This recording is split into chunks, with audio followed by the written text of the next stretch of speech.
Et nous enchaînons maintenant pour notre dernière chronique du jour avec Isabelle Fortier, qui est fondatrice de Ego Eco, qu'on avait déjà eu en entrevue ici à l'Effet durable. Et là, on commence une nouvelle série de chroniques sous le thème « L'éco-psychologie et la connexion au service de l'engagement citoyen et de la transition écologique ». Bonjour Isabelle. Bonjour. Merci d'être avec nous aujourd'hui, en ce jour de la Terre. Quelle belle journée pour parler de connexion et d'engagement. Je suis très heureuse d'être là, puis j'espère que ça peut stimuler l'engagement citoyen pour prendre soin de notre belle planète. Oui, définitivement. Donc, écoute, je te laisse aller dans ta chronique. Je sais que tu pourrais nous parler, peut-être nous rappeler la mission de Ego Eco rapidement avant d'entamer la chronique. Oui, bien sûr. Effectivement, dans le fond, j'ai créé une entreprise qui s'appelle Ego Eco il y a déjà cela 10 ans. Et la mission, c'est d'aider les gens à renouer avec la nature afin de les amener à reconnaître qu'ils font partie de cette nature-là et les amener à en prendre soin de la nature, donc prendre soin d'eux-mêmes, prendre soin du vivant. Donc, c'est la mission d'Ego Eco en toute humilité. Et là, on parle d'éco-psychologie. Qu'est-ce que c'est l'éco-psychologie? Exactement. C'est comme la base de mon travail à Ego Eco. L'éco-psychologie, dans le fond, c'est un champ d'études transdisciplinaire qui étudie évidemment le lien entre le bien-être psychologique et la relation entre la nature. On va étudier c'est quoi, dans le fond, les causes qui ont créé cette déconnexion-là qui nous rend, dans le fond, si mal en tant qu'humanité en ce moment. Puis on va aussi étudier tous les enjeux psychologiques en lien avec la crise écologique, l'éco-anxiété, puis c'est quoi les moyens qu'on pourrait avoir pour rétablir un équilibre personnel dans cette crise-là et aussi écologique, évidemment. Oui. Fait que dans le fond, en éco-psychologie, on va dire qu'on va agir à 2 niveaux pour comme passer à travers cette crise-là. Donc, on peut avoir des actions concrètes, de l'activisme, des changements de structure, mais qu'il y a aussi un travail intérieur à se faire. C'est comme un travail justement de reconnexion avec la nature, mais aussi de changement de vision du monde. Donc, c'est ça les bases de l'éco-psychologie. Et là, les liens entre éco-psychologie, connexion nature, engagement citoyen, comment on met tout ça ensemble? Effectivement. Donc, dans le fond, quand on parle de changement de vision du monde, on veut arriver à reconnaître que on vit dans on se base sur la théorie des systèmes. Donc, on est dans un système vivant, complexe, dynamique, et chaque être vivant dans ce système complexe-là a un impact dans le système. Donc, on peut bien comprendre que l'humain, n'ayant pas trouvé sa juste place dans le système du vivant, est en train de créer un déséquilibre majeur qui est au risque de sa propre perte. Donc, dans le fond, le lien avec l'engagement citoyen, c'est que quand on se rend compte qu'on fait partie de cet écosystème-là vivant, qu'on a un rôle à jouer, qu'on a des impacts, ben tout d'un coup, on reconnaît notre valeur puis notre importance. On reconnaît qu'on a un rôle à jouer puis que ça peut vraiment changer les choses de ce qu'on fait. Et sur du long terme aussi, on peut se rappeler, les Autochtones nous ont souvent nommé comment que ce qu'on fait aujourd'hui, ça a de l'impact sur 7 générations. Oui. Puis on comprend bien que les 7 générations, si on parle de moi, 7 générations futures, on arrive à une telle année, mais mon enfant dans cette génération, son enfant dans cette génération, c'est donc infini, la chaîne d'impact. Donc c'est pour ça que le lien entre connexion nature et engagement citoyen, me relier à la nature, me permet de sentir que je l'aime, que j'en fais partie, j'aurais envie d'en prendre soin. Je reconnais comme l'arbre a son rôle à jouer, comme le ver de terre a son rôle à jouer, ben moi, en tant qu'individu humain, j'ai un rôle à jouer. J'ai des forces qui me sont naturelles aussi, et puis que je vais pouvoir contribuer à l'équilibre du vivant. Oui, on en parlait justement dans la deuxième entrevue, avec Claudel Pétrin-Desrosiers, là, avec son livre Santé planétaire, de ces connexions-là essentielles, puis des bienfaits de la nature sur l'humain, là, même au niveau médical, plus technique. Exactement. Et là, dans votre regard, chez Ego Eco, entre autres, mais avec l'éco-psychologie, qu'est-ce que vous constatez comme réalisation que les individus peuvent faire quand ils se connectent à la nature? Qu'est-ce que ça leur apporte? Oui, c'est ça. J'arrive, là, je viens de faire une fin de semaine de 4 jours avec un groupe d'individus, puis la première réalisation que j'ai, c'est d'abord de reconnaître la grande déconnexion à la nature.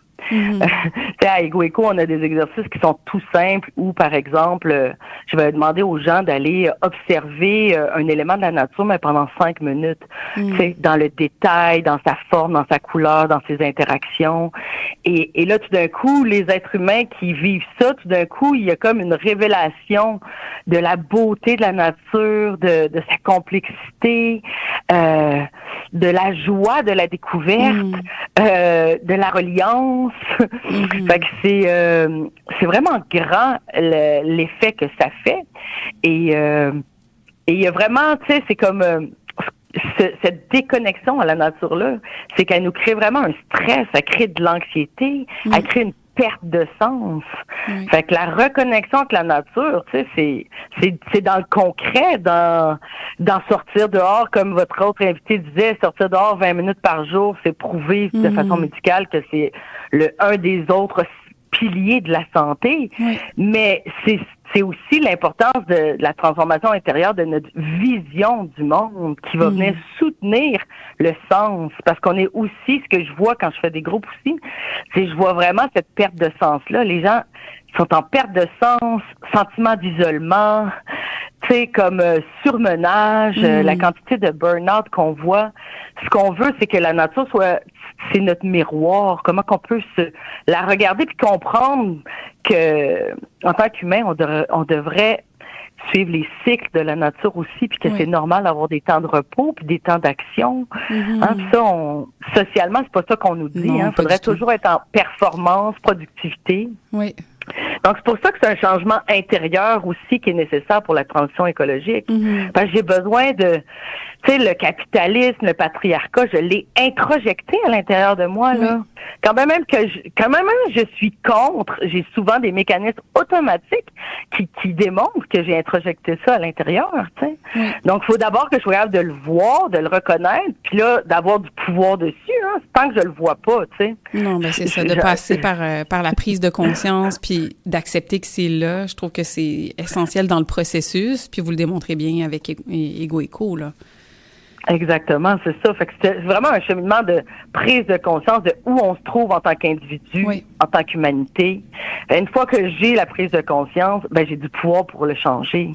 Donc, à Ego Eco, on a comme posture qu'effectivement, on ne pourra pas arriver à une transition écologique sans une transition intérieure. Absolument. Parce que même les nouveaux modèles qu'on créerait, si on est encore dans des enjeux de pouvoir, de domination, de productivisme, on va répéter la même chose. Tu sais. Il y a un changement intérieur qui doit se faire dans nos valeurs puis dans nos façons de faire. Oui. Et donc, dans cette vision-là, vous expliquez comment l'humain doit conserver sa sensibilité face au vivant. Ça peut avoir l'air de base, un peu simpliste, mais pourtant, on a de la difficulté à garder cette sensibilité-là. Puis tu le démontres bien là, en décrivant cette déconnexion, le fait qu'on fonctionne pas du tout en cycle avec les saisons, qu'on réalise pas l'impact qu'on a direct et indirect sur notre environnement. Pourquoi il faut conserver cette sensibilité-là? Effectivement, c'est que dans le fond, notre corps, notre sensibilité, évidemment, elle passe par notre corps. Notre corps est, si vous me permettez l'anglicisme, est un sensor. Si je suis dans mon appartement puis tout d'un coup ça brûle sur le poêle, ça va sonner. En tant qu'humanité, ça sonne en ce moment. Mais c'est comme si on a tellement peur de la souffrance, peur de qu'est-ce qui peut arriver. On est tellement dans cette vision du monde-là de productivisme, rapidité, qu'on n'écoute pas le sensor qui est là. Donc, cette sensibilité-là qui est corporelle, ça veut dire quoi aussi? Ça veut dire se laisser toucher par la douleur du monde, tu sais. si je me laisse pas toucher par la disparition des espèces, par la pollution de l'air, des océans, ben je voudrais pas agir. Donc ma sensibilité est comme le moteur, est comme ce qui éveille.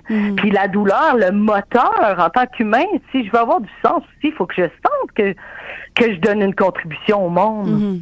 Fait que là, ma sensibilité me permet de toucher la douleur, puis me permet de vouloir, à partir de vraiment ma profondeur, puis mon amour pour le monde, de me mettre en action et de contribuer à ma mesure, selon mes moyens, selon mes forces, mes talents. Fait que, tu sais, à Ego Eco, on va beaucoup travailler aussi, tu sais, de revenir à nos sensations corporelles, tu sais, déjà dans toute la beauté que ça peut permettre au niveau de la pleine conscience dans la connexion nature, mais aussi dans l'état d'urgence.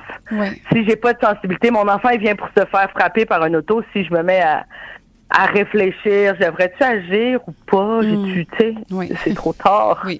Tu sais, c'est le sensor, hein, la sensibilité, c'est comme la réponse kinesthésique, spontanée, qui amène la survie finalement, tu sais. Puis là, on a beaucoup de personnes qui, par peur de souffrir, gardent la tête dans le sable. Puis oui, ben il y a une déconnexion de par nos modes de vie, notre culture, notre façon d'être, notre éducation aussi, qui nous amène toujours un peu à rester en surface, puis on est dans le faire. On avance, on fait ce qui nous est requis, ce qui est attendu de la société, de nos familles, peu importe les cercles dans lesquels on navigue, mais on demeure dans une forme de superficialité, en quelque sorte, et puis de reconnecter à cette sensibilité-là, puis justement aux indices à l'intérieur de notre corps même.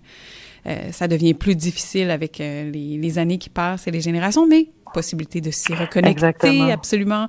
Et donc, il y a beaucoup de travail d'éducation à faire, hein? Oui, puis de faire l'exercice aussi, notamment, là, il y a des formations, des ateliers qui sont offerts avec Ego Eco qui ramènent à ça. Il y a d'autres opportunités, là, parce que vous êtes, je pense que vous en faites peut-être en ligne aussi, mais c'est surtout en personne. Et il y a des formations puis des espaces comme ça. Il y a beaucoup de Shinrin-yoku qui rappellent ça, là, les marches en forêt en silence, la connexion à la nature de cette manière-là. Et vous, justement, dans les formations que vous offrez, peut-être nous en parler un petit peu là, de ce qui est possible à travers ce que vous faites comme travail.